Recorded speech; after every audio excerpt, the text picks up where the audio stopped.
Hello, everyone. How are you guys doing? Welcome to another episode of Coffee Break with Melissa.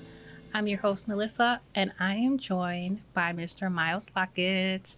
Myles, how are you today? Pretty good. How are you? Good, thank you. So, for those watching at home, we are just coming off of a Memorial Day weekend.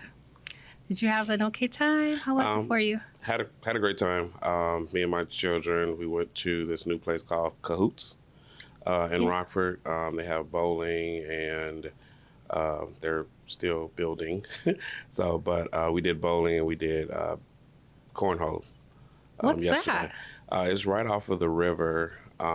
It's a new place coming soon, but the only thing that's up right now is their bowling, their arcade games, and they're building the mini golf. And then the bar area and the restaurant is open. That's so So cool. it was pretty cool. My kids thought they could win, but they didn't. So where's it at, though? Because that sounds really cool. I want to check it out. So it's right off the river across the street from the brewery. So right across where they built that brand new parking lot. It's like right there on the left side. So Have to check it out. yeah. Very cool. Okay, guys, we got a good testimonial about that place. Nice. Very good. Yeah, I was a little under the weather. Wow. Couldn't do as much as I would have liked. I got some yard work done, so That's good. that's a win. It needed to be done. Yeah.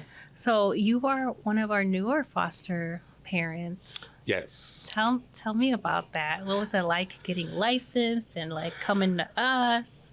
Well, kind of scary at first, not knowing what I'm actually getting myself into, because my aunt who raised me, she was a foster parent. I've been raised around foster parents. I've been in foster care. So just not knowing what type of situation you're getting into, what type of child you'll be receiving, what trauma they're going through. So that part was a little scary. Of course. And then but the licensing part was pretty cool. Going through that whole process was long, but okay. It was pretty nice to meet the different foster parents on the training, because we do like different sessions where you're meeting different foster parents. On the video training, right? Video training, Yes. yeah. And surprisingly, there were some people in our area that was there, and there was a family member on one of them. What? I was like, yeah, I know you.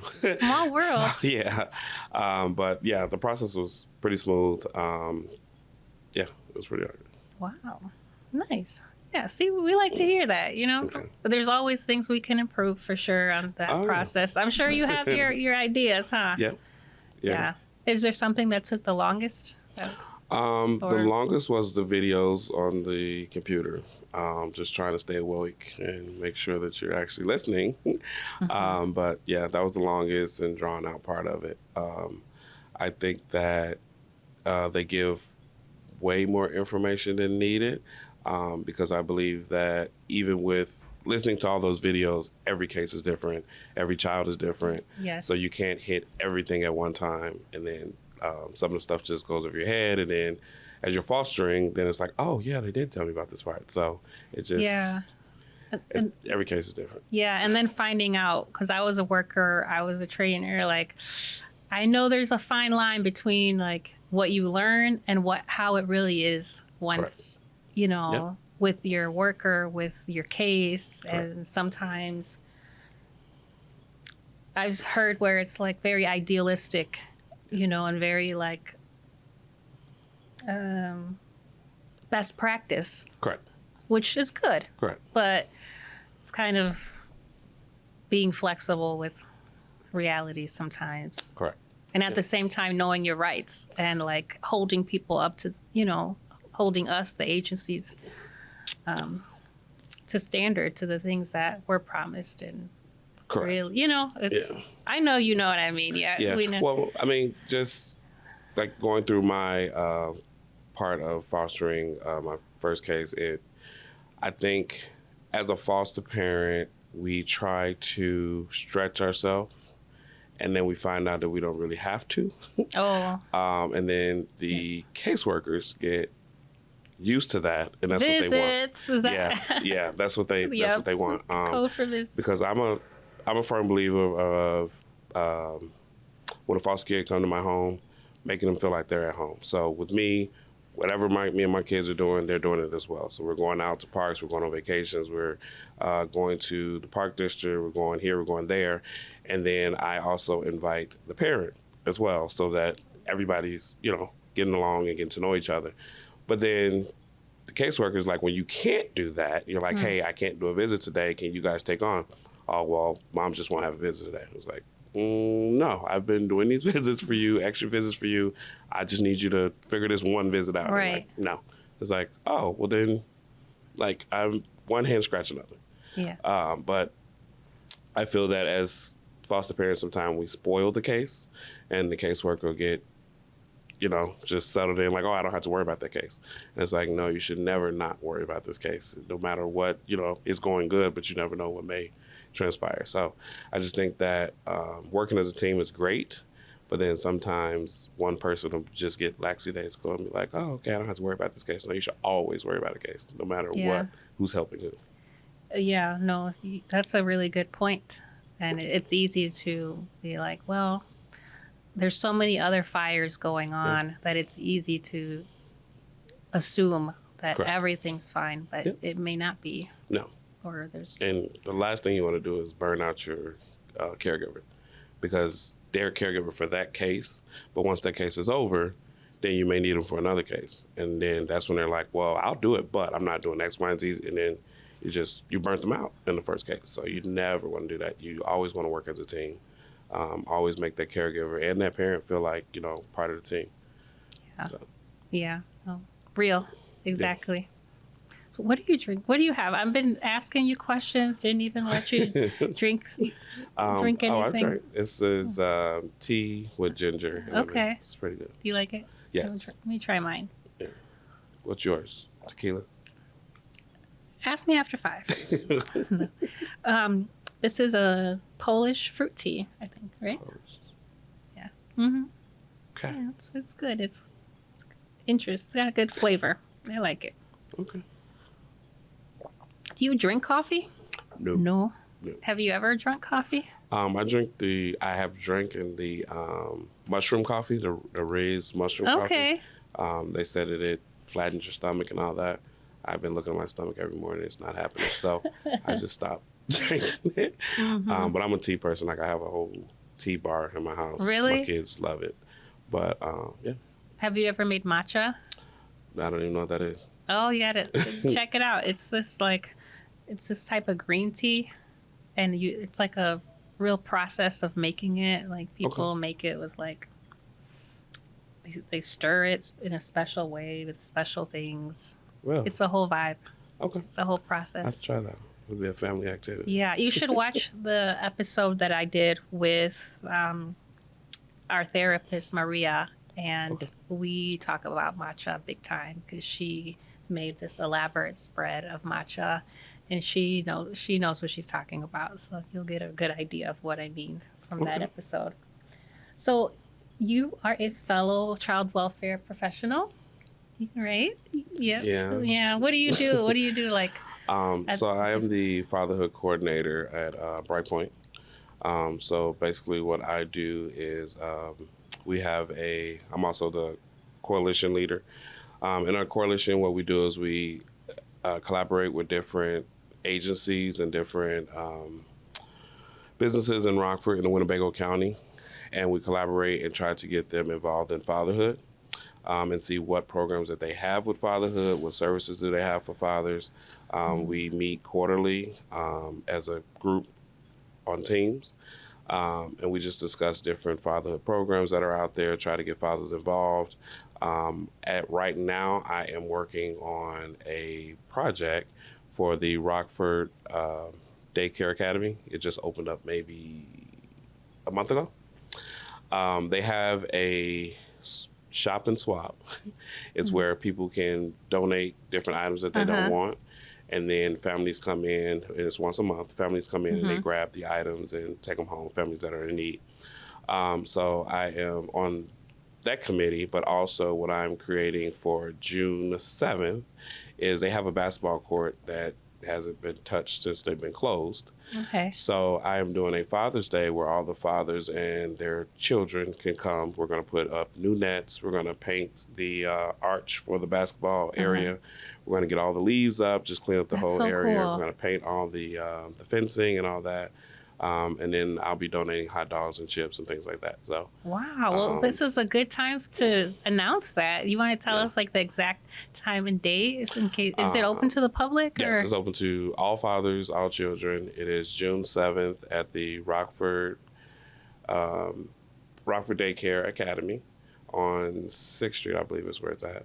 And it is from 4 to 7. Okay, you heard it here. Save the date.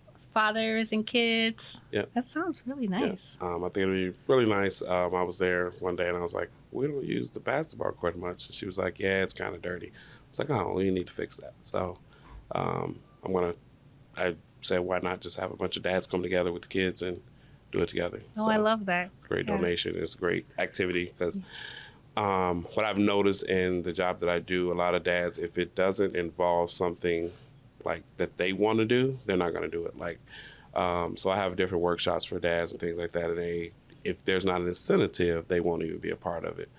So dads love basketball, dads love football, dads love sports. So I figured let's do something together with our children and build up this basketball court for the community. That's such a good idea. I hope it's a great turnout. Yeah. No, it was wonderful. Speaking of turnout, you turned out for us. You were there for us not too long ago. We had an event of our own on May 6th at the Rockford Public Library Nordloff Theater. Yes. And you were one of our awesome guest panelists. Yeah. Can you tell us about that experience? What was that like? You got great experience. Just sitting there and being able to hear different people's story with fostering, being there with some people that were new, some people that were old. Great experience. Just listening to their stories and what they went through and what they're going through and how they overcame. Just to know that you're not the only one out there trying to foster children and give them a safe place. I like the part where I don't know none of their names, but That's okay. One of the caregivers was speaking about how she would get children in, but when you get them in, you don't know what trauma they're going through and things like that. And then through her fostering and her loving and emotion towards that child, she was able to change kids' lives. And even when they grew up and they end up going on, she still is a foster parent. She's still, that parent to that child. Talking about Patty. Yes, Patty, yes. And that's what that's the type of foster parent that I want to be. I don't want to be that foster parent where, they're 18 now, see you later. I want to be that one where this is home. You can always come back home. You can always, talk to me, call me. Always working with the parent. I'm pro parent. I believe that in any situation, the reason why the case is open is because parent made a mistake, but you should be able to, they're going through these classes, they're getting the help that they need to get their kids back. Some parents are able to do it, some aren't. Yes. But I just don't believe in, I'm not going to have no contact with the parent because they're a bad person. Writing them off. Exactly, because at the end of the day, that child still needs to know his heritage. He needs to know, where he come from. So I'm very, very adamant about learning the parent, letting the child learn the parent. Also, if it's safe for the child, to keep that communication with their parents, even after adoption, keeping that communication, because you just never know how life may turn out later on in life, where that parent may get the help that they need and be ready to see their child, and that child be ready to see them. So I love to hear stories where caregivers or parents are working together as far as shared parenting and moving on. Yeah, we don't hear enough of that. I know. Or it's the horror stories, but those stories where getting through the mutual, apprehension or I think the agencies really should do more to break that ice and can do more. They can. And help facilitate that relationship. correct. One of the things. So before I was a fatherhood coordinator, I was a parent partner for Brightpoint for 3 years, and that was one of the biggest things that kind of bothered me, because I would see caseworkers that would go to court and they would talk with the caregivers and they would have those conversations of, this kid's going home with you, and I'm just like, why are we telling mom to fight for her children and that the goal is return home, but we're telling the caregiver, hey, this kid is going home with you? Somebody's going to lose here. And then, mom will go through all the steps, and then she's just sitting there and she's feeling like, okay, I've done everything, now what?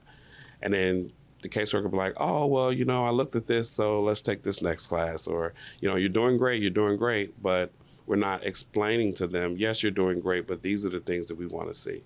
When you're going to your visit, your kid is acting this way. We want to see you, how do you address that situation? We want to see what you're learning in these classes. We want to see that in your daily life. But they don't tell the parents that. They just keep, just whatever, like, oh, you're doing good.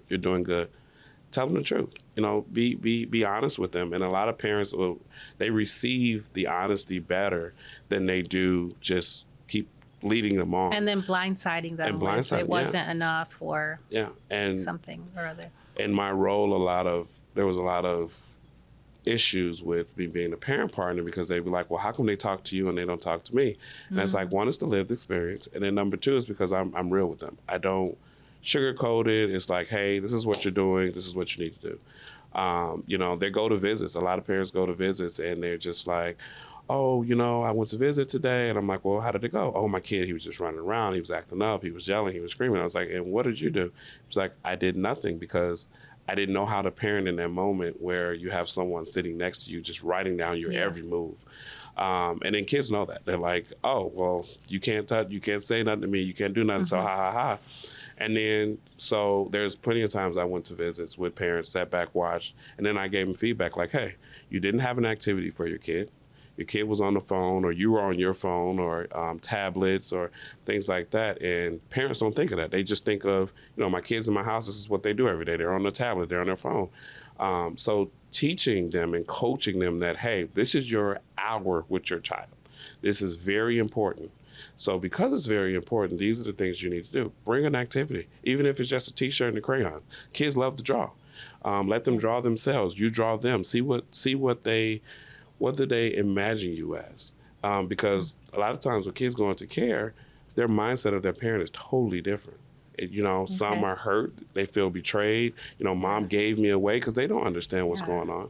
And then the same thing for parents. You write a picture, draw a picture of your child. What do you see?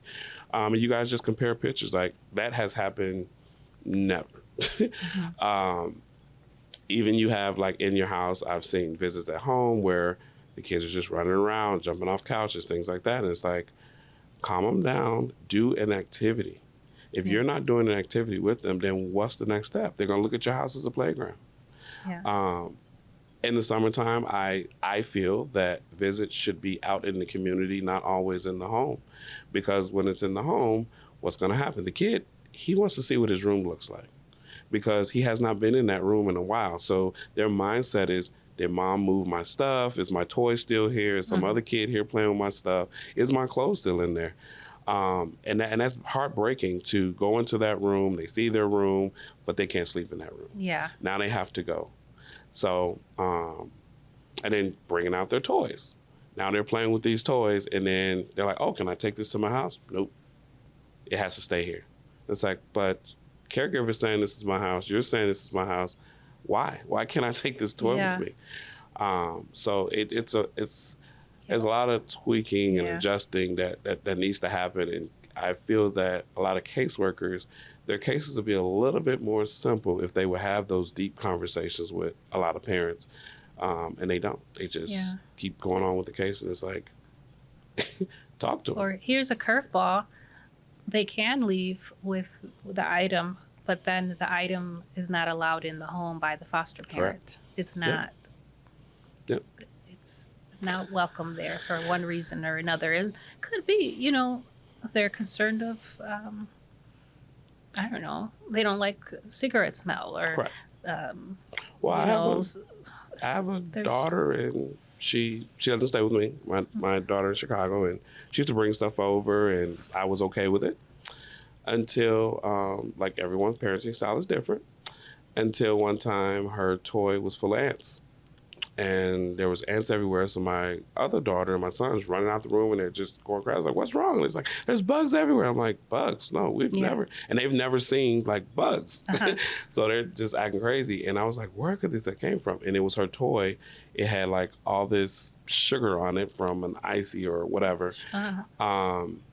So it's stuff like that. Like, it was an innocent mistake. She brought a toy that she played with and had ice cream on it or whatever, and it just brought ants everywhere in my house.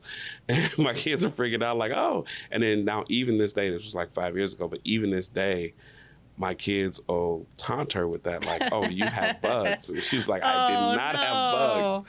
So it's even something that simple. Like, you never know what the next person is bringing in. So, oh my goodness. But kids don't understand that. So we have to evaluate what we do when it comes down to visits and how we address them and what we bring and don't bring. Like, I have a father who he had an issue with his kid drinking pop. So he would, every visit, he would bring out the pop, the kid would pour the pop, and then the dad will take it away and put it in the refrigerator. And then the kid will go in the refrigerator and go get it. He's like, no, I told you can only have one cup. And it's like, well, if you don't have any pop in the visit, you won't have this struggle. But he just, well, my kids love pop. Well, but if you don't have it, that's one struggle you won't have to have. But every visit, he would bring pop, and then they would get to arguing about, you only get one cup. And it's like, you don't have to do that. Just don't bring pop for the visit. So, yeah. But yeah. Well, visits are a big topic. Yeah. We can talk about visits for another hour. Correct. Seriously, but I guess the way I would wrap that part up, and tell me if you agree, it's like giving everyone grace, yourself, the kids, the parents, yes. and still comforting the child and letting them feel like they're still like the center of things. They're important. Correct. Right? Yep. They're important to their parent. They're important to you. Correct. And us as an agency doing what we can to support that child feeling that way. Yes. By talking to the parents, setting it up for as much success as possible. Exactly. On the back end. Yes. Right? And save everyone some heartache and tears and broken crayons and fits, all the things. So as we wrap up, is there something you're celebrating, Myles? Is there a win? So there's a win and loss at the same time. Okay. So through this journey of life, I moved into Rockford, got married, have two children, but somewhere along the way, we ended up getting divorced 2 weeks ago. But through that divorce, I was getting depressed and, it's hard. A lot of feelings, 14 years is very, very hard. But then I got a phone call from the Rockford Park District. They were like, hey, we have a flag football team, all girls, who needs a coach. And I was like, yeah, I'm not doing that. Like, I'm not in that mood. Bunch of girls. I have one. I have two. Sorry. She better not hear that. I have two. And I was just like, no, absolutely not. And they was like, well, Brooklyn's on the team. I've been coaching Brooklyn for 4 years now, 4 seasons. Very, very athletic 11-year-old. I was like, okay, I guess I'll try it. I've never coached like all girls, straight girls. So I went out there. Brooklyn seen me. It was her face. Very excited to see me. And she was like, I prayed what? That Coach Myles would be here. Oh my goodness. And wow. That felt like a release. It was like, wow. I didn't know she felt that way about me. I just coach. So then we were all in the huddle and I was introducing myself and we got to her and she was like, Coach Myles, I pray that you would be our coach because we didn't have a coach. And they were telling us that we wasn't going to be able to play this season if we didn't have a coach. And she said, I know you're going to bring us to the championship. Wow. I was like, no, I'm not going to bring you guys to the championship. You guys are going to work hard to get there. So that kind of inspired me to go there every week and be there with the girls. She was the only girl I knew on the team. And last week we won the championship.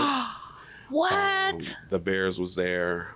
Very, very great experience. Oh my goodness. I've been coaching flag football for 4 seasons now, never won the championship. She manifested that. Yeah. And then they gave us this big ring. Everybody got their own ring, flag football ring and plaque and stuff. And that was very, very amazing to see that. And I let them know, I was like, you guys didn't know there was what I was going through inside. But just to see them every 2 days meant a lot. And then to win a championship was awesome. I'm so proud of you, Myles, and happy for you. Thank you. That's beautiful with a capital B. And I'm so glad that little girl's prayers were answered. Yeah. And in more ways than one. So hats off to you. Thank you. You're going to keep coaching, right? Next year's needs a championship too. Or so the attempt. So co-ed started last week. Okay. And half of them are the girls. So my son's a little upset. He's like, why do we got all these girls? I was like, because they all came back, And so it's actually working out pretty well. My son, he don't do well because he has an older sister, but he thinks he's the oldest. Yeah. But it's actually going well. I think we'll get another championship. Yeah. Congratulations. So, thank you for that story. That's so inspiring. It's going to set me up for an even better day. Awesome. Knowing that, sometimes you just put your hurt aside and concentrate on making a difference for someone else. Yes. And look where that took you. Yeah. It took them. So thank you so much. Thank you. Love to have you back on the show in the future. And thank you so much for having spoken at our panel and being here as well. Thanks for having me. Yeah, best of luck to you. So until the next time, bye. See you later.